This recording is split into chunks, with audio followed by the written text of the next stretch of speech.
बिस्मिल्लाहिर्रहमानिर्रहीम। अस्सलाम वालेकुम नाज़रीन, आप देख रहे हैं दिला स्टार। मैं हूं यासिर रशीद। नाज़रीन, पाकिस्तानी सियासत में आज के दिन पंजाब की सियासत भी अहम है, खैबर पख्तूनख्वा की सियासत भी अहम है और वफाकी सतह पर तहरीक अदम एतमाद की गूंज और उसकी नंबर्स गेम का तो सबको ही इल्म है।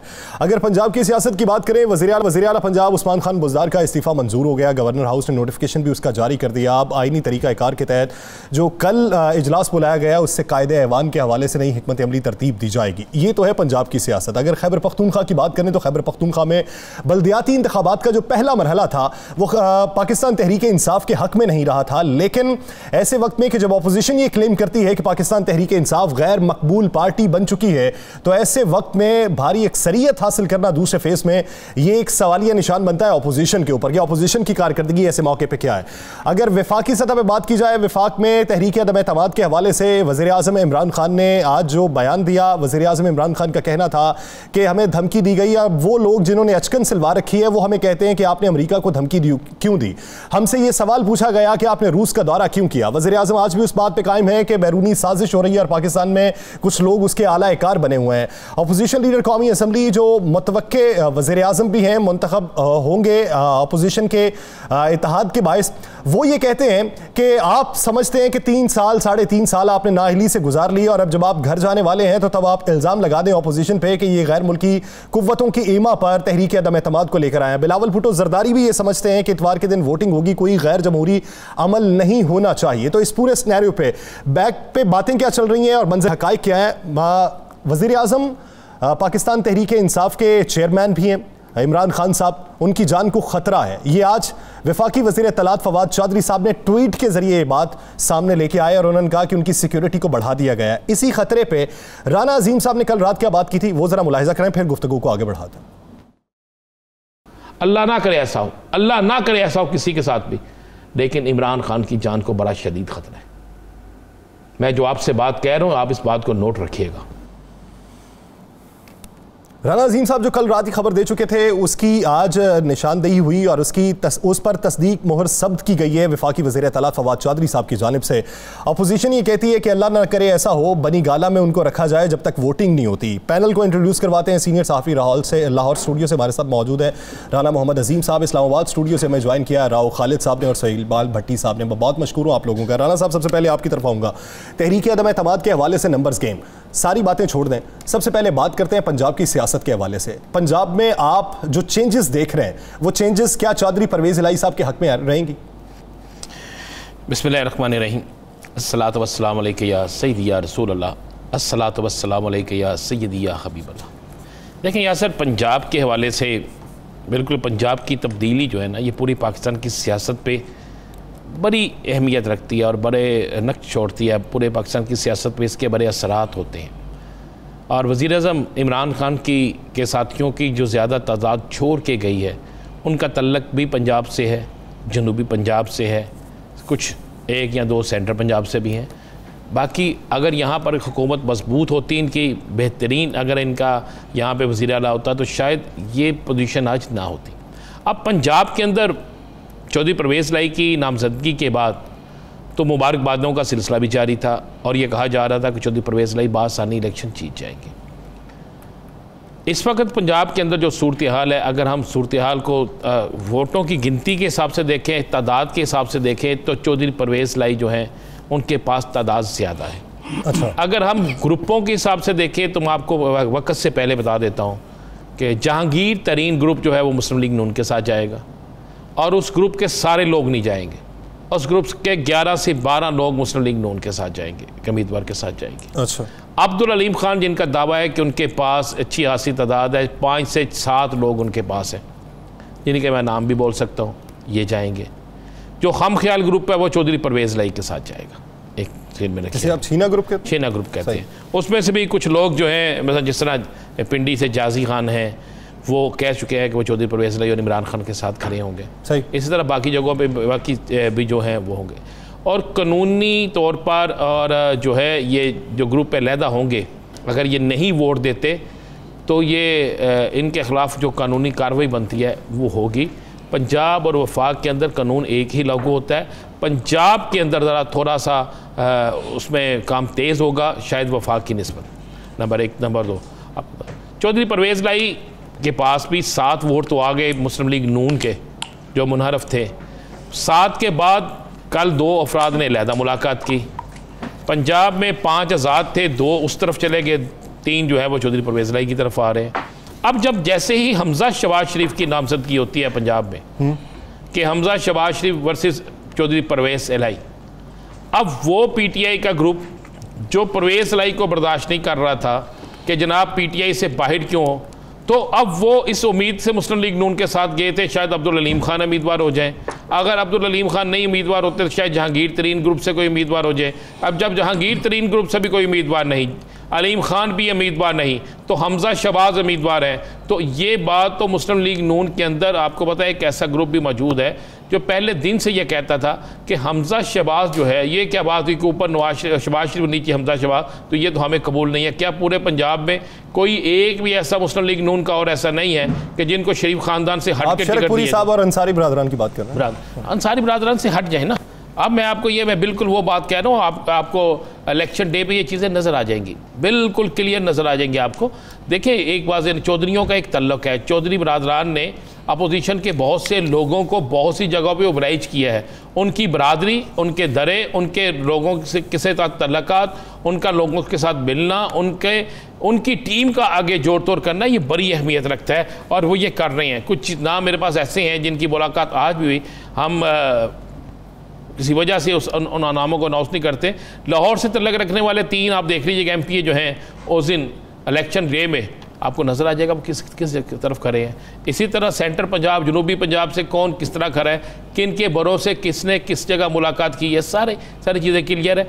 लाहौर पंजाब का इलेक्शन जो है इसका मरहला मुझे मुस्लिम लीग नून तो बड़ा जोर लगा रही है कि हमजा शहबाज, लेकिन चौधरी परवेज़ इलाही के हक़ में जाता नज़र आता है। सही गो ये कुछ अरसे के लिए इलेक्शन है, लंबे इलेक्शन है या छोटे इलेक्शन है, लेकिन चौधरी परवेज़ इलाही इस पर जिस तरह मुतहर्रिक है, बरादरी से हट के वोट। और आपको मैं एक और बता दूँ, पंजाब में जट और राजपूत इनकी अक्सरियत चौधरी परवेज़ इलाही के साथ बेइंतहा राब्तों में है, बेइंतहा राब्तों में है, और ये राब्ते जो हैं वो काम आ जाएंगे। अब पंजाब के अंदर अगर अददी तादाद देखते हैं तो फिर भी अगर अलीम खान के 8 वोट या 7 वोट निकाल भी देते हैं तो उसके बावजूद भी चौधरी परवेज़ इलाही के पास वोट मौजूद है। लेकिन नून लीग के पास 2 या 3 आज़ाद उम्मीदवार चले भी जाते हैं, 5 भी चले जाते हैं, तो जो मुनहरफ का है मुस्लिम तहरीक इंसाफ के, उनके वोट कास्ट नहीं होने, तो उसके बावजूद भी हमजा शहबाज इलेक्शन नहीं जीतते। मगर आप गिनती करके देख लें, किसी सूरत में इलेक्शन वो जीतते ही नहीं। जब हमजा शहबाज मुनहरफ का जो अरकान है उनके वोट भी उनको अगर नहीं और कास्ट नहीं होते या गिनती में नहीं आते तो किस बुनियाद पर इलेक्शन जीतेंगे? मैंने फिर कहा कि 5 टोटल पंजाब में आज़ाद लोग हैं, 5, जिनमें से 3 एक तरफ चले गए, 2 एक तरफ चले गए। तो लिहाजा पंजाब का मार्क नहीं जीतता तो ज़हन में रखिएगा फिर हमजा भी नहीं जीत रहे। सही। राव साहब आप क्या राय रखते हैं? एक तरफ अपोजिशन का ये क्लेम कि हमारे साथ रहते तो चौधरी साहब वजारत आला के मनसब पे फाइज हो सकते थे, हमसे अलहदा हुए तो अब उनके गुमान में ये वजारत आला की कुर्सी रह जाएगी, वो वजारत आला के मनसब पर फाइज नहीं हो सकते। आप क्या समझते हैं सियासी तौर पर फ़ज़ा उनके लिए कितनी साजगार है? देखिए, एक तो बुनियादी बात जो मैं राना साहब से एग्री करूंगा कि जो कैंडिडेट्स का अगर मुकाबला देखा जाए हमजा शहबाज और परवेज़ इलाही का, यकीनन परवेज़ इलाही बहुत हैवी वेट पॉलिटिशियन भी हैं, इन्फ्लुएंस के हिसाब से, ताल्लुक वास्ते के हिसाब से और मैनिपुलेशन, सियासी मैनिपुलेशन के लिए वो बहुत माहिर हैं इस काम के, और वो कर सकते हैं अपनी अक़लियत को भी अक्सरियत में तब्दील कर सकते हैं। दूसरी जो सबसे बड़ी बात है वो प्राइम मिनिस्टर के वोट ऑफ कॉन्फिडेंस से पहले इसका होना जो है वो इस बात पे दलालत करता है कि कुछ ना कुछ ऐसी वाइब्स आई हैं उनके पास, चौधरी साहबान के पास, कि इसको फौरी तौर पे सारा प्रोसेस करने का शुरू कर दिया गया अचानक आज, और कल कंप्लीट हो जाएगा ये। तो उससे लगता ये है कि कोई यकीनन बहुत वो जिसको पंजाबी का पक्के पैरी होके वो कर रहे हैं ये सारा काम, तो उनके पास अक्सरियत होगी। अच्छा, जहाँ तक पीटीआई के लोगों का सवाल है, पीटीआई का ग्रुप बने, कुछ भी बने, वो पार्टी पॉलिसी के ख़िलाफ़ या डायरेक्शन के ख़िलाफ़ वोट अगर डालेंगे तो वही होगा जो इस्लामाबाद में जो 63A का जो कहा जा रहा है उनके साथ वही वहाँ पे होगा। इसलिए उनके वोट जो है ना वो मैटर नहीं करते। वो अगर पार्टी पॉलिसी से हट के देना चाहेंगे, मेरा नहीं ख्याल कि वो गिने जाएंगे या काउंट होंगे हाउस के अंदर। यही मसला यहाँ पे है और यही वहाँ पे होगा। इसलिए लग ये रहा है, बज़ाहिर मेरी ज़ाती असेसमेंट ये है कि परवेज़ इलाही साहब की पोजीशन बहुत मजबूत है, बहुत मजबूत अगर मैं ना भी कहूं तो ऐसी है कि आप ये देखिए, वज़ीर आज़म की मंतक ये थी कि पाकिस्तान मुस्लिम लीग नून को पंजाब के अंदर चौधरी परवेज़ इलाही ही हैं जो टफ टाइम दे सकते हैं, लेकिन चौधरी साहब गुज़श्ता 3.5 साल देखें तो वो पुरानी रंजिशें भुला के बैठे हुए हैं। वो ये कहते हैं कि सियासत में रवादारी और वज़ादारी जो है वो बेहतरीन कुलिया है आगे बढ़ने के लिए। आपको लगता है कि अगर वो वज़ारत आला के मनसब पे फाइज हो जाते हैं तो वो नून लीग को टफ टाइम देंगे? मेरा ख्याल है वो उस तरह से टफ टाइम नहीं देंगे, क्योंकि वो वज़ीर आला पंजाब रह चुके हैं पहले भी। उस वक्त भी उन्होंने कोई ऐसी इंतकामी कार्रवाइयाँ या उस किस्म का कोई नहीं किया था। बल्कि आपको ये याद होगा जब वकला तहरीक सारी अरूज पे थी और परवेज़ मुशर्रफ के मरहून मिन्नत थे ये चीफ मिनिस्टर के तौर पे, उनको ये कहा गया था कि उनके जो मार्च है लाहौर का, चौधरी इफ्तिखार का, उसको रोका जाए। और गुजरात में ख़ास तौर पे उन पर कोई फायरिंग कराने का कोई कहा जा रहा था, कुछ इस किस्म की बातें हो रही थी। उन्होंने कुछ नहीं किया था ऐसा, उन्होंने उसको स्मूथली जाने दिया था। इसलिए वो इस किस्म के बंदे नहीं हैं जो सियासत के अंदर इस किस्म की दुश्मनियाँ या मुखासमतें पालें। उनके साथ लोगों ने ज़रूर दुश्मनी की है, शरीफ ख़ानदान ने की है, वो उस पर शाकी भी रहते हैं, इसलिए शायद उनकी अभी भी उनके साथ नहीं उस तरह तय हो पाई। लेकिन वो मुंतकिम मिजाज सियासत में कम अज़ कम नहीं है उस तरह से। ज़ाती दुश्मनियों में होंगे कोई उनका अगर हो तो, लेकिन सियासत में हमने देखा है कि वो बहुत ज़्यादा यानी अपनी सियासत पर ज़्यादा तवज्जो देते हैं। लोगों से ताल्लुकात बनाने में, ताल्लुकात बढ़ाने में, अपना हल्का अहबाब वसी करने में वो ज़्यादा तवज्जो देते हैं, बजाय इसके कि मुखासमतें पालें और दुश्मनियाँ पालें सियासत के अंदर। जी सही।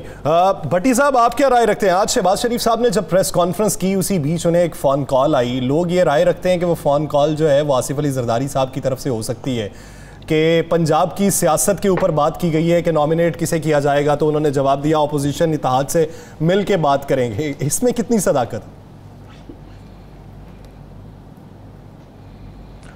जैसे देखिए, इस बात को तस्दीक करना तो अभी बाकी है, चूँकि कुछ लोगों ने ये भी कहा कि शायद वो कॉल लंदन से थी। लेकिन ये ज़रूर है कि आज जब वज़ीर आला पंजाब उस्मान बुज़दार का इस्तीफ़ा कबूल किया गया तो उसके बाद अचानक जो सियासी हलचल मची, और डेफिनेटली वो मुस्लिम लीग नून, पाकिस्तान पीपल्स पार्टी और अपोजिशन जमातों के लिए, इत्तेहादियों के लिए यकीनन एक अचानक एक सिचुएशन उभर कर सामने आई, जहाँ पे वो प्लान अभी किए बैठे थे कि आराम से कि हम इतवार के रोज़ यहाँ पर वो तहरीक-ए-अदम एतमाद के ऊपर हम कॉन्टेस्ट करना है, किस सिक्योरिटी के माहौल में हमने जाना है, उस चीज़ों के प्लान कर रहे थे।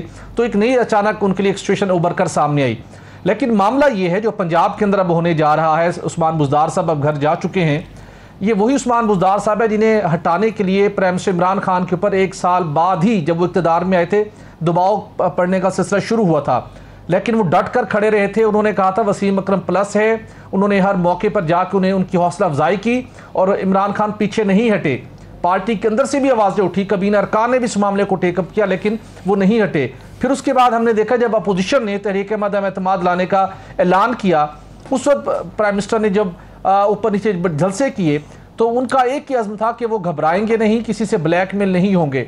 लेकिन अल्टीमेटली पॉलिटिकल सिनेरियो ऐसा ज़रूर डेवलप हुआ कि इमरान खान साहब को अल्टीमेटली वसीम अकरम प्लस को हटाने पर मजबूर हुए, और उसके बाद उनके पास कोई और ऑप्शन नहीं थी। डिस्कशन हुई और अल्टीमेटली उन्होंने चौधरी परवेज़ इलाही साहब को ये टास्क सौंपा और उनके हवाले जिम्मेदारी की कि वो आने वाले दिनों के अंदर जो सियासी हालात होंगे, जो सियासी चैलेंजेस होंगे, इकट्ठे मिलकर चलें और इस सारे मामले को हैंडल करें।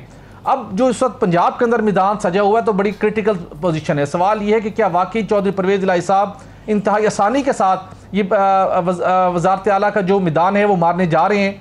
ये बात तो ज़रूर है कि जो उनका ख़ानदानी उनकी सियासत का और तरीक़ेकार है, जो उनका अपना एक्सपीरियंस है, जो उनका अपना लोगों के साथ कंडक्ट है, वो उसका काफ़ी ज़्यादा उनको एडवांटेज हासिल है।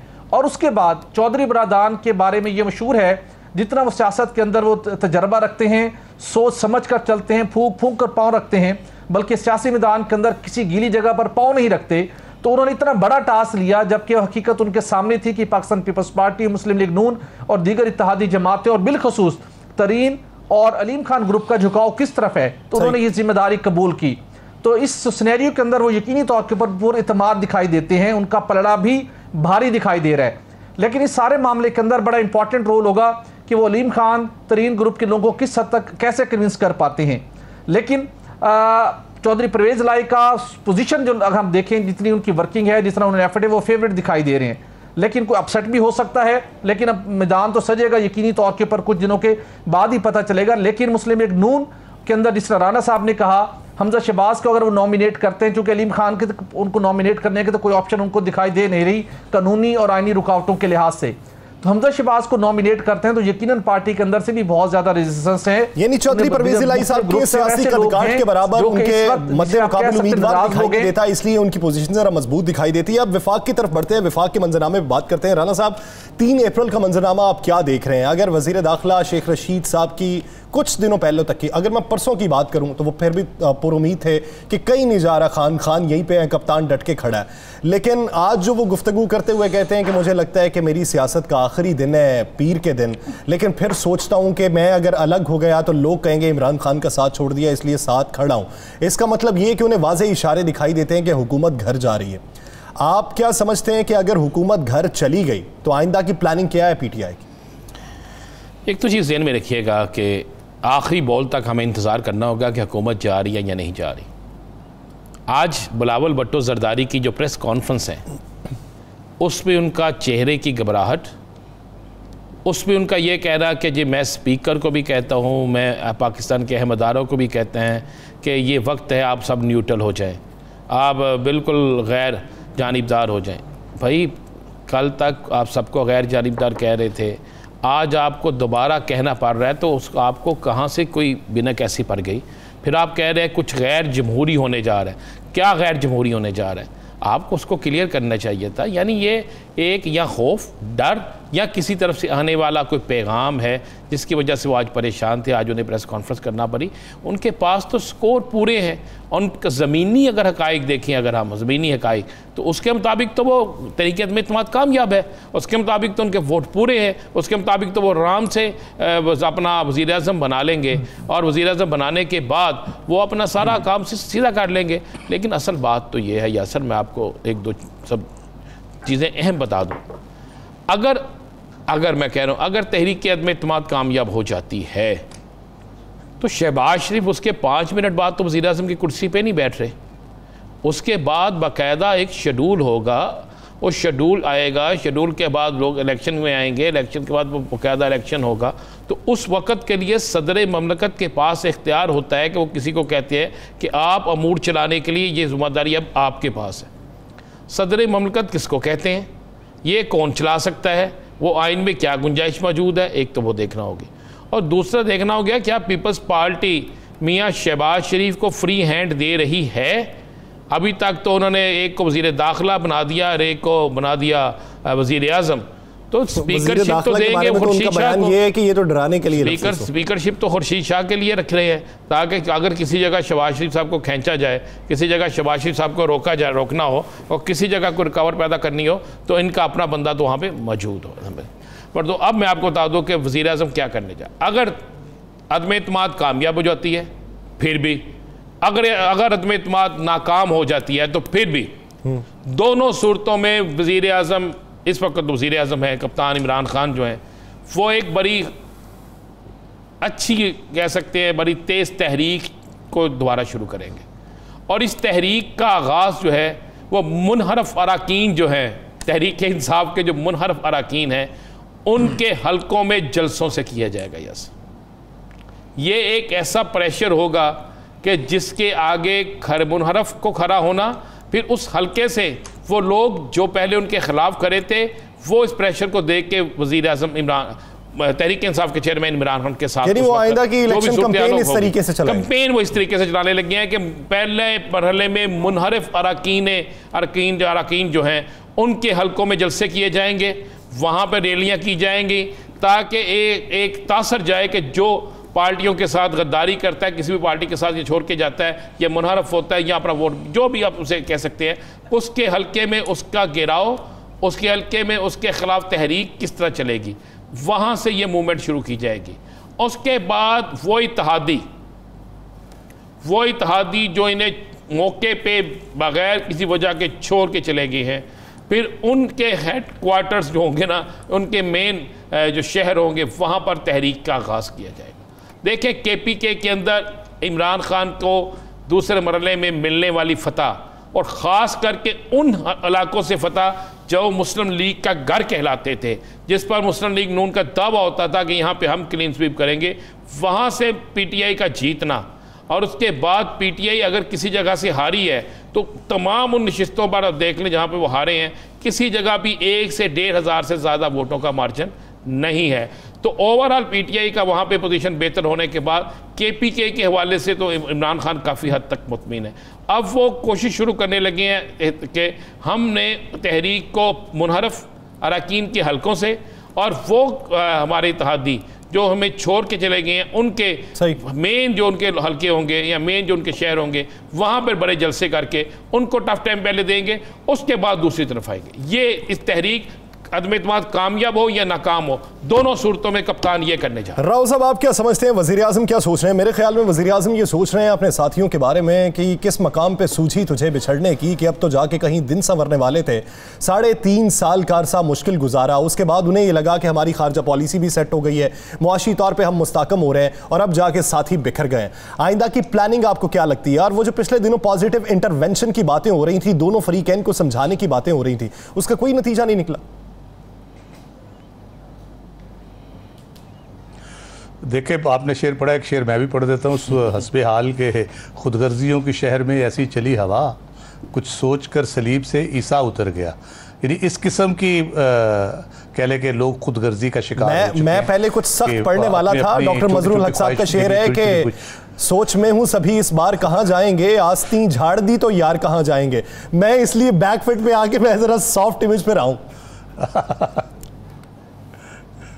बिल्कुल बिल्कुल, आस्तीन के खंजर जो है ना वो थे, और वो बहुत अच्छा हुआ, झाड़ने नहीं पड़े, खुद ही गिर पड़े बगैर झाड़े ही।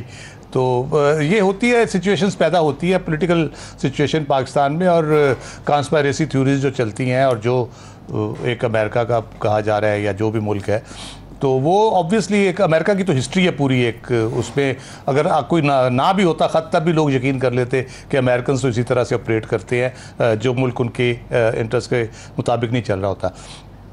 इम्पॉर्टेंट इमरान खान के लिए जो इस वक्त था वो उसने किया, उसने अपनी पॉपुलैरिटी को कैश करना शुरू किया। जो उसके लोग नो डाउट जो वो क्लेम करते हैं कि लोग नाराज़ हो गए थे, वो वापस आ गए हैं। KP का रिज़ल्ट आपको बता रहा है, इस्लामाबाद का जलसा आपको बता रहा है, बाकी जो जलसे उनके हुए हैं, वो पॉपुलैरिटी तो उनका ग्राफ एकदम से, ये तो नाकदीन भी कह रहे हैं कि उन्होंने बहुत गेन किया है। और दूसरा, उन्होंने कंपोज रखा है अपने आप को। बहुत सी खबरें आ रही थी, इसको हटाया जा रहा है, उसको डी नोटिफाई किया जा रहा है, इस तरह हो रहा है और उस तरह हो रहा है। उन्होंने कुछ ऐसा नहीं किया जो अनकॉन्स्टिट्यूशनल हो। तहरीक अदम एतमाद के हवाले से भी ये कहा जा रहा था कि जी ये पेश नहीं करेंगे, ये इस तरह हो जाएगा। एक को कोट किया जा रहा था रज़ा रब्बानी की रूलिंग को कि जो रिक्विजिशन सेशन है उसमें अदम एतमाद शायद नहीं हो सकती। तो इस किस्म की चीज़ें मशवरे दिए जा रहे थे, लेकिन ऐसा उन्होंने कुछ नहीं किया, ना अनकॉन्स्टिट्यूशनल ना इलीगल। जो नॉर्मल वे ऑफ है, लीगल और कॉन्स्टिट्यूशनल, उस पर वो चल रहे हैं। और 3 तारीख को कल के खिताब में उन्होंने कहा कि 3 तारीख को फैसला हो जाएगा, वोटिंग होगी। इस सब के बावजूद अपोजिशन बहुतान फिर भी लगाती है कि के साथ वो जाना चाहते हैं। उन गैर आईनी वो होता है यासिर, जो आप बिल्कुल जैसे मार्शल लॉ लग गया, ठीक है, ये गैर आईनी है। लेकिन जो आइन के अंदर जो चीज़ें मौजूद हैं, जो आपने स्टेप्स उठाने होते हैं, वो अगर ताख़ीर से भी उठ जाए तो उसको गैर आइनी नहीं कहा जाता। आइन उसको प्रोटेक्शन देता है 252 के तहत कि आपने आइन का काम जो है वो अगर मुकर्रर मुद्दत में नहीं किया, एक ख़ास मुद्दत जिसमें होती है, वो अगर हफ्ता 10 दिन बाद भी हो जाए तो उसको, इवन महीना बाद भी हो जाए तो उसको ऐसे ही समझा जाता है जैसे मुकर्रर मुद्दत के अंदर हुआ है। उसमें ये जो आपका NFC वार्ड का इशू है वो आपने करना होता है। इस तरह से और बहुत सी मीटिंग्स हैं जो आपने रेगुलर बेसिस पे कॉल करनी होती हैं, वो नहीं हो पाती। तो वो उसको आर्टिकल 6 या वो कॉन्स्टिट्यूशन वायलेशन उस लेवल की नहीं होती कि सबवर्जन ऑफ कॉन्स्टिट्यूशन में जो आए। डिलेज जिसको कहा जा सकता है, जिसको आइन कवर करता है, तो वो उन्होंने अपने आप को असल में अवाम में उनकी ताकत है वो समझते हैं, और अवाम के ज़रिए ही वो समझते हैं मैं आया हूँ तो अवाम के पास ही मुझे वापस जाना चाहिए, तो उस पर फोकस उन्होंने ज़्यादा कर लिया। राना साहब बिल्कुल ठीक कह रहे हैं, वो जलसे कहीं से भी शुरू करें, लेकिन वो यकीनन जो अवामी राब्ता मुहिम एकदम से उसमें जाएंगे। और जो मैं एक जो सजेशन दे सकता हूँ वो सुने या ना सुने, बड़े अरसे से मैं कह रहा हूँ, पॉलिटिकल पार्टी अपनी उसको मजबूत करें, ऑर्गेनाइज करें। पाकिस्तान में सबसे बड़ा मसला ये है, इसलिए ये लोटे क्रिएट होते हैं, इसलिए हर गवर्नमेंट में जो पार्टी आती है उसके लोग मक्खियों की तरह जमा हो जाते हैं, और जब पार्टी हुकूमत से हटती है फिर वो छट जाते हैं सारे। तो इसलिए उनको अपनी पॉलिटिकल पार्टी की ऑर्गेनाइजेशन पे बड़ी तवज्जो देने की जरूरत है। एक मजबूत पॉलिटिकल पार्टी वो बना सकते हैं, पीपल्स पार्टी भी ये काम कर सकती है। मुस्लिम लीग नून का मुझे पता नहीं कि वो करना चाहेंगे कि नहीं, लेकिन ये दो जमातें ऐसी हैं जो अपने आप को ऑर्गेनाइज कर सकती हैं। आप मजबूरी को मसलहत बनाकर उन्हें इलेक्टेबल्स का नाम देके उन्हें अपने साथ जोड़ने से बाज रहिए। एक मैकेनिज्म ऐसा तरतीब दीजिए कि वो लोग जो लॉयल हैं आपके साथ, जिन्होंने जिद्दोजहद का आगाज किया और वो अवाम की बेहतरी चाहते हैं, उनको अपने साथ मिलाइए, ताकि वोट बेशक कम हो, बंदा वफादार हो जो साथ मुश्किल वक्त में छोड़ के ना जा सके। नाज़रीन, खैबर पख्तूनख्वा इलेक्शन के नताइज पे बात करेंगे, उसके पीछे मुहर्रिकात क्या है, बुनियादी निकात क्या है, वजह करेंगे उसे। एक ब्रेक लेनी है, ब्रेक के बाद वापस आएंगे, कहीं नहीं जाएगा, स्टे विद अस।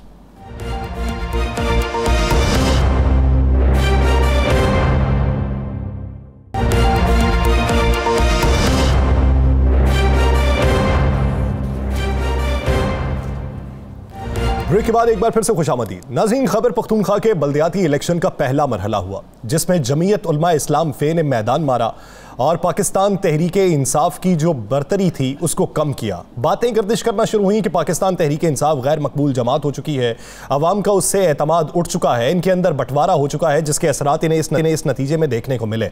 उसके बाद फिर पाकिस्तान पीपल्स पार्टी और ये तमाम अपोजिशन जमातें, उन्होंने तहरीक अदम एतमाद भी जमा करवाई, उसके साथ साथ रैलीज़ का सिलसिला भी जारी रखा। सिंध से पाकिस्तान पीपल्स पार्टी उठी, सिंध से होती हुई पंजाब में दाखिल हुई और फिर इस्लामाबाद तक पहुंचे, और उन्होंने अपने उस लॉन्ग मार्च को ये कहा कि ये हुकूमत के खिलाफ, हुकूमत के हाकमियत के ताबूत में आखिरी कील है जो हमने ठोंक दिया है। उसके बाद पाकिस्तान मुस्लिम लीग नून उठी, जमीयत उलमा इस्लाम फे उठी और उन्होंने महंगाई मुकाऊ मार्च किया और उन्होंने कह दिया कि अब पाकिस्तान तहरीक इंसाफ की हुकूमत गई, अवाम का एतमाद उठ चुका। उसके बाद बल्दियाती इंतखाबात का दूसरा मरहला हुआ। नताइज क्या रहे, उन नताइज के मुहर्रिकात पे बात करेंगे। बढ़ते हैं अपने पैनल। सुहेल इकबाल भट्टी साहब, क्या वजह बनी कि अपोजिशन सारी कहती रही गैर मकबूल हो गई, अवाम को भी ये पता है, अपोजिशन भी पुरुमीद है कि हुकूमत घर जाने वाली है। ऐसे वक्त में जब महंगाई भी उरूज पर रही, लोग तानाजानी भी करते रहे, कदगन भी लगाते रहे, नाकिद भी रहे, अपने ही लोग नाकिद रहे, उसके बावजूद भी केपी इलेक्शन में पीटीआई को बरतरी, उसकी वजह क्या लगती? यासिर, इस सूरत हाल को जानने के लिए हमें थोड़ा सा 3 माह पहले का सिनेरियो अपने जहन में लाना होगा। 3 माह पहले तक खैबर पख्तूनख्वा समेत मुल्क भर के अंदर डिफरेंट रीजन थी, इंटरनेशनल फैक्टर थे, कोविड के फैक्टर थे, और उसके साथ साथ कुछ गवर्नमेंट की अपनी विद इन रैंक्स कुछ ऐसे इशूज़ थे जिसकी वजह से महंगाई का फैक्टर एक बड़ा वाजे था, और बैड गवर्नेंस की भी बहुत सी जगहों से आवाज़ें उठ रही थी। अल्टीमेटली खैबर पख्तूनख्वा के हवाले से जब वहाँ पर बल्दियाती इलेक्शन का पहला मरला शुरू हुआ तो ये कुछ ऐसे इजला थे जहाँ पे कहा जाता कि पाकिस्तान तहरीक इंसाफ का होल्ड था और काफ़ी पुरुमीद थे पाकिस्तान तहरीक इंसाफ। लेकिन हमने देखा जब बल्दियाती इलेक्शन का पहला मरला हुआ, जो नताइज आए वो बड़े शॉकिंग थे। जमीयत उलमा इस्लाम ने लीड की, प्राइम मिनिस्टर इमरान खान ने नोटिस लिया, दोबारा तंजीम साजी पर गौर व फिक्र किया और कहा कि आइंदा टिकट देने के प्रोसेस को मैं खुद मॉनिटर करूँगा। उस वक्त बहुत से मसाइल थे, खैबर पख्तूनख्वा की सियासत के भी मसाइल थे, विद इन प्रोविंशियल मिनिस्टर, कुछ फैमिलीज में गवर्नेंस के भी मसाइल थे, कुछ मंसूबे पाकिस्तान तहरीक इंसाफ ने शुरू किए, बहुत तखीर से मुकम्मल हुए, बहुत से इशूज़ थे जिसका आवाम के अंदर एक रिएक्शन था। पहले मरले में हमने देखा रिजल्ट ने सबको परेशान किया पाकिस्तान तहरीक इंसाफ की क़यादत को। उसके बाद दूसरा मरला था, अब उसमें ये इंप्रेशन आ रहा था कि इस मामले में शायद पाकिस्तान तहरीक इंसाफ लीड ना कर सके। कुछ जगहों पे जमीयत इस्लाम को एडवांटेज है, हज़ारा डिवीज़न के अंदर बात करें तो नून लीग वहाँ पर अपना इम्पैक्ट क्रिएट करेगी, लेकिन जब नताइज जब सामने आना शुरू हुए तो वो बड़े हैरान कुन हैं इस हकीकत के बावजूद कि महंगाई जो फैक्ट है, जो पाकिस्तान ब्यूरो स्टैटिस्टिक्स के मुताबिक डबल फिगर में 16-17% के करीब मौजूद है, लेकिन उसके बावजूद गुज़श्ता 1.5-2 माह के दौरान जो प्राइम मिनिस्टर इमरान खान ने एक स्टैंड लिया अपोजिशन की मूव के खिलाफ, वो एक्टिव हुए, जलसे किए, अवाम को मोबिलाइज किया और अवाम का वो जो एक गमो गुस्सा था वो छट गया। ये उसका इम्पैक्ट है। बिल्कुल हमने देखा कि इस हकीकत के बावजूद कि वो लोग जो दोबारा मोबिलाइज हुए, रिचार्ज हुए, उन्होंने उस कुछ जो पार्टी के अंदर एक तजर्बाकारी का फुकदान था, मसाइल थे, उनकी वजह से जो लोग मुतासिर हो रहे थे, उन्होंने उस मामले को भुला दिया। और इमरान खान जो अवाम को एक्टिव करना चाहते थे, जो एक काज पे लाना चाहते थे, वो अवाम उस जानिब आते हुए दिखाई दी। और उसका रिजल्ट ये आया कि दूसरे मरले के अंदर इस वक्त पाकिस्तान तहरीक-ए-इंसाफ लीड कर रही है, और दूसरी पार्टी जमीयत उलमा इस्लाम, और अब तक के जो नताइज है उसमें पाकिस्तान तहरीक-ए-इंसाफ की नशिस्तों की तादाद में तहसील की लेवल के ऊपर बहुत फ़र्क है। तो ये वो सारा अच्छा भट्टी साहब, इसकी क्या वजह है? पाकिस्तान मुस्लिम लीग नून भी नीचे है, पाकिस्तान पीपल्स पार्टी भी नीचे है, एक हुक्मरान जमात है, दूसरी उसकी मुखालिफ जमातें हैं, लेकिन इसी में जमात इस्लामी 5 नशिस्तें निकाल गई है जो किसी के साथ नहीं खड़ी। उसकी वजह क्या लगती? देखिए, जमात इस्लामी इंडिपेंडेंट मूव कर रही थी। जो इमरान खान ने अपना बयानिया, अपनी एफर्ट का आगाज किया अपोजिशन के खिलाफ, बिलखसूस 3 जमातों के खिलाफ, मुस्लिम लीग नून, पाकिस्तान पीपल्स पार्टी और जमीयत उलमा इस्लाम, उनके खिलाफ जो उन्होंने जिस तरीके से बुलंदो बांग उनके वाशगाफ अंदाज में उनके खिलाफ नारेबाजी की, उनको जिस तरीके के साथ उन्होंने एक्सपोज किया, जिस तरीके से अवाम को एक डायरेक्शन दी, अल्टीमेटली उसका रिजल्ट आपके सामने आया। तो अब प्राइम मिनिस्टर ने एक मौके के ऊपर, जब पहले मरले में नताइज बुरे थे, उस वक्त ये ट्वीट की थी और उन्होंने चीज़ों को तस्लीम किया था और खुद इस सारे मामले को मॉनिटर करने का फैसला किया था। अब भी उन्होंने इस मामले में जो दूसरे मरले के नताइज आए अप्रिशिएट किए।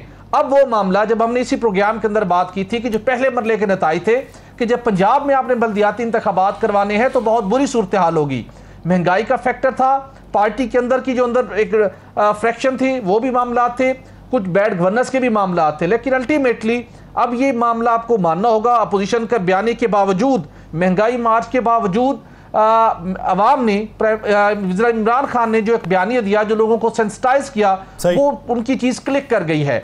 तो ये चीज आने वाले दिनों में पंजाब में भी हमें रिफ्लेक्ट होती दिखाई देगी, और उसके साथ जो भी अगला मरला आएगा, अवाम काफी ज्यादा एक्टिवेट पंजाब में भी दिखाई दे रहे हैं और पूरी तौर पर पाकिस्तानी सियासत में दिखाई देते हैं। राव साहब, आप क्या राय रखते हैं? इब्तदाई मरहले में पहला जो मरहला था पाकिस्तान तहरीक-ए-इंसाफ के हक में नहीं रहा, बातें गर्दिश होना शुरू हो गई कि पीटीआई अपने कले के अंदर हार चुकी है, वहां पर गैर मकबूल हो चुकी है, ये इशारा है पीटीआई के घर जाने का। अब ऐसे वक्त में कि जब पीटीआई घर जाने वाली है, जब बातें गर्दिश कर रही हैं, तो उसी वक्त में पीटीआई फिर से मकबूल हो रही है, तो क्या ये इशारा है पीटीआई के वापस आने का? देखिए यासर, बड़ा पर्टिनेंट क्वेश्चन है और यकीनन ये बड़े गौर तलब बात है। एक तो जो पहले इलेक्शन थे उसमें 2 फैक्टर थे। एक फैक्टर महंगाई का था ऑब्वियसली, लेकिन वो बहुत बड़ा कंट्रीब्यूटिंग फैक्टर नहीं था। जो मैंने पहले भी हमने जब डिस्कस किया था, जब रिज़ल्ट आया था, तो मैंने एक बात की थी कि जो वोटर है खान साहब का, वो जो कैंडिडेट्स की सिलेक्शन है या वहाँ पे जो एक्टिविटी ओवरऑल गवर्नमेंट की, उससे बहुत ज़्यादा खुश नहीं है, नाला है। पीपल्स पार्टी से जब नाला हुए थे लोग 97 में, 96-97 में, तो उन्होंने घर बैठ गए थे और पीपल्स पार्टी को बुरी तरह हरा दिया था। केपी में ये हुआ कि वो वोटर खान साहब को ये मैसेज देने के लिए निकला और उसने उस पार्टी को वोट किया जिसका उनको पता था अगर वो जीतेगी तो खान साहब को बहुत तकलीफ होगी। वो JUIF की फेवर में सारे चले गए और खान साहब को ये मैसेज बड़ा दबंग तरीके से पहुंचा कि वहाँ पे क्या सूरत हाल है, अगर आप ये करते रहेंगे तो फिर आपका वोटर आपको इसी तरह से वहाँ पे ये शौक पहुँचाता रहेगा। तो फिर खान साहब ने खुद उसमें किया। फिर अब भी 2 फैक्टर हैं। एक फैक्टर तो यकीनन भट्टी साहब ने जिसकी तरफ निशानदेही की कि उन्होंने बड़ी तवज्जो से पार्टी टिकट्स की तकसीम के हवाले से, ऑर्गेनाइजेशंस के हवाले से वहाँ पे मुशावरत के अमल को बेहतर किया और टिकटों की तकसीम के अमल को बेहतर किया। दूसरा इमीडिएट फैक्टर जो अभी जो मोटिवेशन आई है, जो खान साहब ने जो पूरी मूव की है एक अपोजिशन की तहरीक अदम एतमाद के ख़िलाफ़, जिस तरह से उन्होंने जज्बा भरा है लोगों के अंदर, जिस तरह से लोग जज्बाती हुए हैं। आप जलसों में हम लोगों से जो मुलाकात हुई वो तो बिल्कुल ही और किस्म की मखलूक लग रहे थे। एक नॉर्मल जो वोटर या सपोर्टर होता है वो उस किस्म की चीज़ नहीं थी। तो अच्छा राव साहब, मैं एक और सोच की तरफ आपकी तवज्जो दिलाऊं।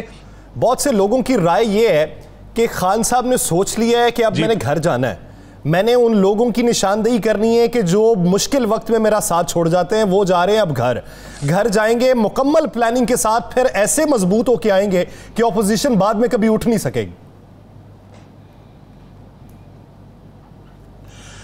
यकीनन अगर तो देखें, अगर तो हम वो कॉन्स्पिरेसी थ्योरी निकाल दें बीच में से नॉर्मल जो प्रोसेस है, जो पॉलिटिकल प्रोसेस है, अपोजिशन भी जिसको चाहती है और हुकूमत भी यकीनन चाहेगी कि एक फेयर एंड फ्री इलेक्शन हो, नॉर्मल प्रोसेस के ज़रिए, पॉपुलर वोट के ज़रिए हुकूमत मुंतखब हो। अगर तो हम उस रास्ते पे चलते हैं और जो एक ख़त की वजह से जो बातें हो रही हैं और जिस तरह से चीज़ें की जा रही हैं, लाइव थ्रेट का भी कहा जा रहा है, वो चीज़ें नहीं होती, तो ये बिल्कुल यकीन, ये बात आज लिख के रख लीजिएगा कि अगले इलेक्शन के रिजल्ट्स जो हैं वो इमरान खान की फेवर में होंगे और पहले से बहुत बेहतर होंगे। 2/3 तो नहीं मैं कह रहा, लेकिन पहले से बहुत बेहतर होंगे। कम अज़ कम जिस असम्बली में उनके मेजॉरिटी है अभी अलाइज को मिला के, उसमें शायद वो सिंपल मेजॉरिटी आसानी से हासिल कर लें। और ये आगे चल के जब अपोजिशन जब इलेक्शन में जाएगी उस वक्त उस सीन को भी आप जहन में रखें। जब इलेक्शन में होंगे तो ये सारे आपस में लड़ रहे होंगे। पीटीआई का जो है वो अकेली एक तरफ होगी, जैसे अब है, ये इकट्ठे होकर लड़ रहे हैं। अब उस वक्त अलहदा होंगे तो हर हल्के में जहाँ इनके वोट तकसीम हो रहे होंगे, पीटीआई के उस तरह से तकसीम नहीं हो रहे होंगे। और शायद एक आध जमात इनके साथ ऐसी भी आ जाए जिसका अच्छा तगड़ा वोट बैंक है, हर हल्के में 10-20 हज़ार 25 हज़ार। फिर आप ओवरसीज का एक आप पंजाब की जमात की बात कर रहे हैं, नजरअंदाज ना कीजिएगा। अगर उसको निकालने की कोशिश की उसकी बड़ी रिपरकशंस होगी जी। यानी आप उस जमात की बात कर रहे हैं जिन्होंने ज़िमनी इंतखाबात में भी टफ टाइम दे दिया था। जी यकीनन वो मेरा नहीं ख्याल कि या तो वो इंडिपेंडेंट होंगे या फिर वो होंगे पीटीआई के साथ। कोई और ऑप्शन मुझे उनकी लगती नहीं है। बहुत से लोगों ने कोशिश जरूर की थी, अपने वक्त जरूर भेजे थे, लेकिन उनकी जानिब से ग्रीन सिग्नल नहीं मिला था। ग्रीन सिग्नल अगर किसी जमात को मिला तो वो पीटीआई है जिसे ग्रीन सिग्नल मिल सकता है। राणा साहब आपकी तरफ आऊंगा, आप क्या समझते हैं? तहरीक अदम एतमाद कामयाब हो गई, अपोजिशन की तगोदो जो कामयाब हो गई, उसके बाद अपोजिशन को चैलेंजेस क्या है? एक तो खारजा पॉलिसी आपको क्या दिखाई देती है? जो इल्ज़ाम वज़ीर आज़म लगा रहे हैं क्या उसके बरक्स दिखाई देगी? यानी इस वक्त हमारी जो खारजा पॉलिसी है उसके आपको पैरेलल देखने को मिलेगी। दूसरा ये, वज़ीर आज़म ने आज ओगरा की समरी को मुस्तरद किया जिसमें पेट्रोल 55 रुपए और डीजल तकरीबन 70 रुपए के करीब जिसकी समरी थी वो वज़ीर आज़म ने मुस्तरद कर दी है। अब अपोजिशन में से कोई भी जमात आ जाए, ओगरा की समरी के मुताबिक आप इतना बड़ा रिलीफ दे ही नहीं सकते, आपको बढ़ाना तो पड़ेगा। वही नुक्ता इख्तलाफ होगा जो जन्म लेगा। देखें, एक बात ज़हन में रखिएगा, आसफ़ अली ज़रदारी ने इंतकाम लेना है मियाँ मोहम्मद शहबाज शरीफ से। वो इंतकाम दोनों सूरतों में है कि शहबाज शरीफ बेचारा अदम एतमाद नाकाम हो जाए तो फिर भी इंतकाम शहबाज शरीफ से है, अदम एतमाद कामयाब हो जाए तो फिर भी इंतकाम मियाँ मोहम्मद शहबाज शरीफ और मुस्लिम लीग नून से है। राव साहब ने जो बात की है 100% दुरुस्त है कि इमरान खान जब दोबारा आएगा तो पोजीशन चेंज होगी। देखे, इस्लामाबाद में वो बैठे हैं, मैं लाहौर में बैठा हूँ, कराची वाले कराची हैं, हमने कौन सा शहर ऐसा है जहाँ से पता नहीं किया। ये जो लोग आए थे जिस तरह जुनूनी थे, मैंने आज से पहले जलसों में ऐसे जुनूनी लोग नहीं देखे। मैंने ऐसे लोगों को पहले जलसों में जाते नहीं देखा जो कभी जलसों में, जो घरों से निकलते ही नहीं थे, वो कहते वोट कास्ट करना यार देख लेंगे बस। ये हालात बड़े चेंज हो रहे हैं। देखें, पेट्रोल पूरी दुनिया में महंगा, कई ममालिक में एक दिन में 3-3 दफ़ा कीमतें बढ़ी हैं यासर, 3-3 दफ़ा एक दिन में कीमतें बढ़ी हैं। आपने अवाम को रिलीफ दिया, अवाम आपसे उस रिलीफ से खुश है, वही आपने डेट रखा। अब अवाम की हिदमत के दावादार आकर अगर पेट्रोल की कीमत बढ़ाते हैं, अगर बिजली की कीमत बढ़ाते हैं, अगर लोड शेडिंग पे काबू नहीं पाते, तो फिर ज़रा आप दमादम मस्क अंदर देखिएगा। एक जुलूस तो खान साहब का होगा और एक जुलूस आप अवामी देखिएगा जो खान साहब के जुलूस में शामिल हो जाएगा। उसके बाद अगर ये वो खारजा पॉलिसी लाते हैं जिसमें अमेरिका की सपोर्ट, जिस तरह ख्वाजा आसिफ साहब ने कल तकरीर फरमाई, जिस तरह आज बिलावल भुट्टो साहब ने भी कहा, शहबाज शरीफ साहब ने भी कहा है, तो फिर आप ज़हन में रखिएगा इमरान खान साहब की कही हुई बात जो है, जो उन्होंने बात इल्ज़ाम लगाया है, उसको ये सच साबित कर देंगे और पूरी कौम, हमारे लोग ये कहने पे मजबूर हो जाएंगे कि वाकई इन्होंने इमरान खान के ख़िलाफ़ एक साजिश की थी और वाकई ये गैर मुल्की एजेंडे पे काम कर रहे हैं। और अगर ये उस एजेंडे पे काम नहीं करते तो इन पर हुई जितनी इन्वेस्टमेंट है उल्ट उनके खिलाफ इस्तेमाल हो जाएगी।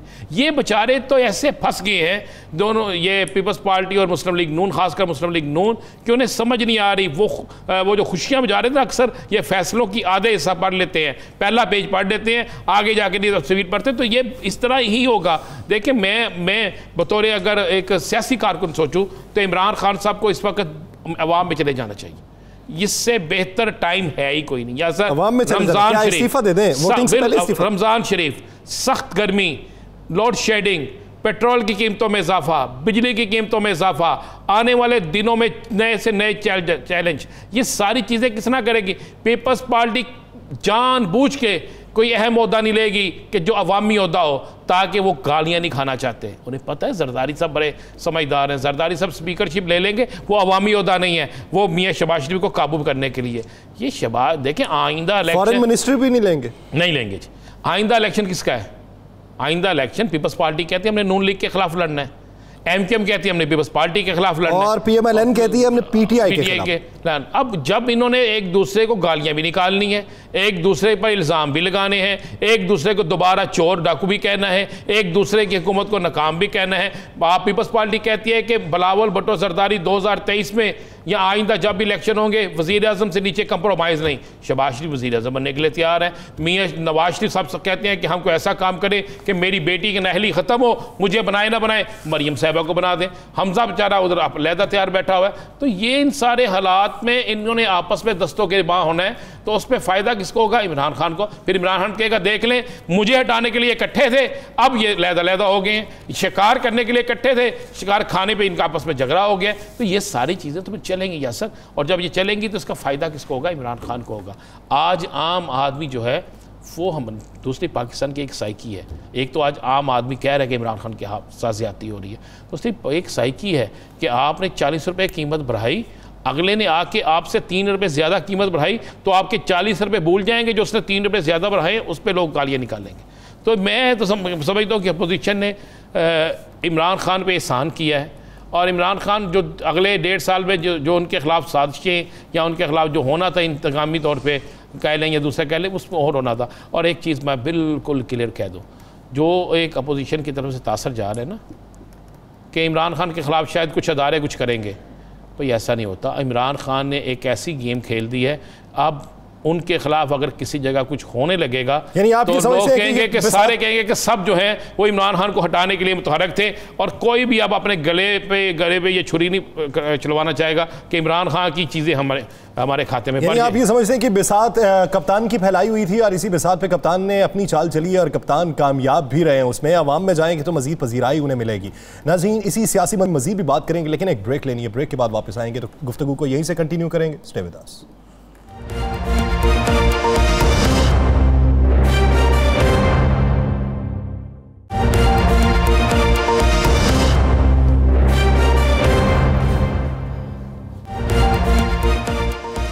ब्रेक के बाद एक बार फिर से खुशामदीद। नाज़रीन, गुज़श्ता जुमे को हमने बात की थी कि तहरीक अदम एतमाद की सूरत में इस वक्त जहाँ पे हर जगह पे हल्ला गुल्ला चल रहा है, हर जगह पे राब्ते चल रहे हैं, हर जगह पे अपना दाव लगाने की कोशिश की जा रही है, तो इस ज़मन में वजारतों की कारकर्दगी क्या है? कौन सी वजारतें ऐसी हैं जहाँ पर काम बखूबी सरंजाम पाए जा रहे हैं और कौन सी वजारतें ऐसी हैं जहाँ पर उमूर ठप हो चुके हैं? सुहेल इकबाल भट्टी साहब ने निशानदेही की थी उसकी, उस पर सुना है कि एक्शन हुआ है। एक्शन होने के बाद तब्दीली क्या देखने में आई है, ये भट्टी साहब से ही जानते हैं। भट्टी साहब, आपने मुफस्सल तफसील बयान की थी कि किस जगह पे किसने गैर कानूनी तौर पर एडहॉकिज्म की बुनियाद पर खुद को ही तूल दे दिया और अपने मनसब पर वो फाइज रहे। अब बदलाव क्या देखने में आया? यासी देखिए, द लास्ट ऑफ प्रोग्राम में इस मामले को हमने टेकअप किया, इसकी निशानदही की, जिसके अंदर हमने एक मामला ये भी टेकअप किया था कि गैर मुल्की कंपनी ENI जो पाकिस्तान में गुज़श्ता कई दहाइयों से तेल और गैस की पैदावार का काम जारी रखे हुए है, वो कंपनी इंतहाई उजलत में निकलना चाह रही है और अपने ही मुलाजमीन के ऊपर मुश्तमिल एक कंपनी और एक IPPs पर मुश्तमिल कंपनी 50-50% की शेयर होल्डिंग है, इनको वो औने पौने दाम बेचकर बहुत कम प्राइस के ऊपर बेचकर वो निकलना चाह रही है $16.4 मिलियन में। इसमें हमने निशानदेही की गई थी, इसकी वैल्यू कम लगाई गई है, इसके पास मतलूबा फंड्स नहीं है और इसके साथ साथ तजर्बा नहीं है।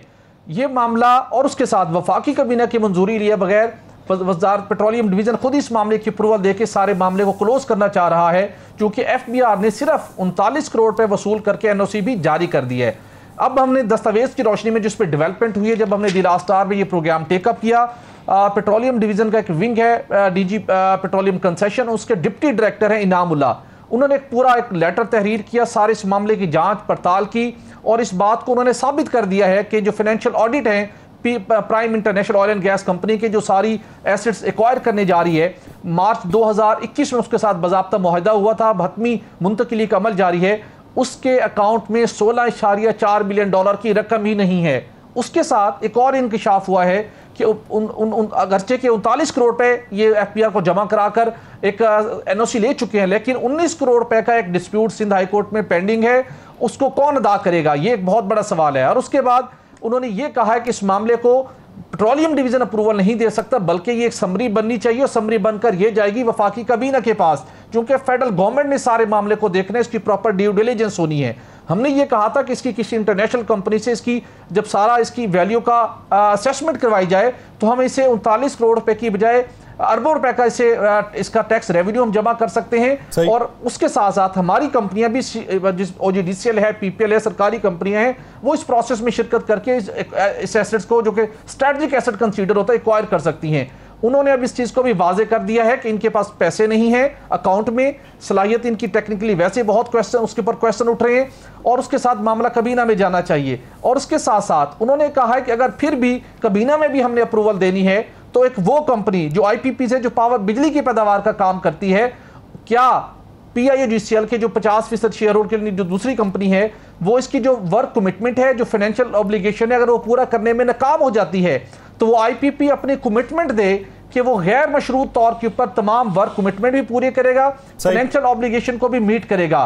तो अब उसके अंदर बड़ा एक कोहराम इस वक्त बर्पा हो गए। और वो सेक्रेटरी पेट्रोलियम डिवीजन अली रजा भुट्टा साहब, जो वैसे मशहूर है कि वो किसी को मिलते नहीं है, जब इस गैर मुल्की कंपनी के लोग मिलने के लिए आए थे तो उनको बड़ा प्रोटोकॉल दिया गया, उनको लिफ्ट तक छोड़ने के लिए गए, और इसी इल्जाम की पदाश्त में गुज़श्ता सेक्रेटरी पेट्रोलियम डॉक्टर अरशद को फारिग किया गया था कि वो इन्वेस्टर को बड़ा प्रोटोकॉल देते हैं, उन्हें रिसीव करते हैं, लिफ्ट तक छोड़ने के लिए जाते हैं। अगरचे कि ये अच्छा इकदाम है, लेकिन अली रजा भुट्टा साहब ने एक ही कंपनी को गैर मामूली तौर पर प्रोटोकॉल दिया, तो इसके ऊपर चेक एंड बैलेंस लग गया है। अब चेक एंड बैलेंस लग चुका है, इस बारे में तहकीकात भी हो रही है। उम्मीद ये करते हैं कि ये चेक एंड बैलेंस जो है इसके तवील मुद्दती असरात हों और बेहतरी की जानिब हम गामजन हो। राव साहब, पाकिस्तान तहरीक इंसाफ का मंशूर था कि हम इदारों में इस्लाहात लेके आएंगे, वजारतों के अंदर भी उन्हें मॉडिफाई किया गया, नए खतूत पे उस्तवार करने की कोशिश की गई। आप क्या समझते हैं, मुखालिफ हुकूमत आती है जो खान साहब की जहनीत के मुखालिफ है, वो आएगी तो बदलाव क्या देखते हैं? देखिए, मेरा ख्याल उनके पास इतना टाइम नहीं होगा, क्योंकि जो अरेंजमेंट है अपोजिशन ने खुद भी जो सोचा हुआ है वो 3 से 4 महीने का है। शायद बजट वो भी कागजी कार्रवाई होगी, ज़्यादातर कोई पॉलिसी साजी उस तरह से नहीं होगी, तो वो करके तो उसके बाद वो इलेक्शन में चले जाएं। तो उस हवाले से तो मुझे लगता है उनके पास शायद इतना टाइम ना हो कि कोई बहुत बड़ा कोई चेंज कर सके या रिवर्स कर सके उस सारे प्रोसेस को। एक जो लगता है जो उन्होंने इंदिया भी दिया है, वो सिर्फ जो इलेक्शन कमीशन के हवाले से, इलेक्शन की इस्लाहात के हवाले से चीज़ें वो होंगी, और एक जो रिवर्स वो करना चाहेंगे, जो जिसकी इंडिकेशन दे रहे हैं, वो ओवरसीज़ पाकिस्तान के वोट के हवाले से, उसमें कोई गड़बड़ करने की ज़रूर कोशिश करेंगे, क्योंकि वो बड़ा एसेट है इमरान खान का, और उनको शक है कि वो अगर हो गया तो फिर इमरान खान की जो कह लें कि बेमिसाल फतह उससे हो सकती है, तो उसको रोकने की कोशिश ज़रूर करेंगे। बाकी कोई बड़ी तब्दीली मुझे लगती नहीं है कि पॉलिसी साजी उनके टाइम मिले कि पॉलिसी साजी कर सके, या कोई बहुत बड़ा कोई यानी वक्त ही इतना महदूद होगा कि इस तरफ तो तवज्जो जाएगी नहीं, तवज्जो सिर्फ बजट की तरफ रहेगी और इंतजामी मामलात की तरफ रहेगी। राना साहब, मैं शुरू पे एक बात स्किप कर गया हूँ, वो पंजाब की सियासत पे हम बात कर रहे थे। अलीम खान साहब के ग्रुप के कुछ अफराद ने चौधरी साहब से मुलाकात की। आप क्या समझते हैं कि वो उनके ग्रुप के नॉर्मल से अफराद हैं या कुली तौर पे ग्रुप वही है? नहीं, देखें, जो आज मुलाकात हुई है ना, उसमें उस्मा कारदार अब्दुल अलीम खान ग्रुप से थी, ठीक है। उसके बाद अगर आप जाएँ, मोहम्मद हाशिम डोगर, इसको उनका क्लेम था कि मेरे ग्रुप से हैं। सरदार आरफ नकई जो हैं, उनका क्लेम था ये मेरे ग्रुप से भी हैं और मेरा इनसे एक अच्छा तल्लक है, और उसके बाद ये तरीन के पास भी गए थे। लेकिन आज ये तीनों जो लोग हैं, ये तीनों लोग इस वक्त 3 दफ़ा मुलाकातें कर चुके हैं चौधरी परवेज़ इलाही से। अब आप इस दिन में रखिएगा, मैंने जिस तरह कहा था कि चौधरी परवेज़ इलाही जोड़ तोड़ के मास्टर हैं। चौधरी परवेज़ इलाही साहब को पता है कि हमने क्या करना है। मुझे जो चीज़ें नज़र आ रही हैं कि वो ग्रुप जिनकी गिनती किसी और जगह हो रही थी, जिनकी गिनती अपोजिशन कर रही थी कि ये छोड़ के चले जाएंगे, इतने इतने वोट इस तरह होंगे, उनमें से अक्सरियत चौधरी परवेज़ इलाही के साथ जा रही है। जो चंद लोग बाहर जाके अपनी कमिटमेंट कर रहे थे, उनकी बात और है, लेकिन उन ग्रुपों में से बहुत से लोग टूट के चौधरी परवेज़ इलाही के साथ जा रहे हैं। जिस तरह मैंने आपको जो नाम लिए हैं, वो आज मुलाकात कर चुके हैं। इस वक्त पोजीशन चौधरी परवेज़ इलाही की मजबूत दिखाई देती है। है और कुली तौर पे मंजरनामा ये है कि ये पाकिस्तान तहरीक इंसाफ के हक में जाएगा, अवाम में मज़ीद मकबूलियत मिलेगी। नाज़रीन, द लास्ट स्टार से तमन्ना गिरामी को दीजिए इजाज़त। अपना बहुत सा ख्याल रखिएगा, वक्त ख़त्म हुआ चाहता है। अल्लाह ने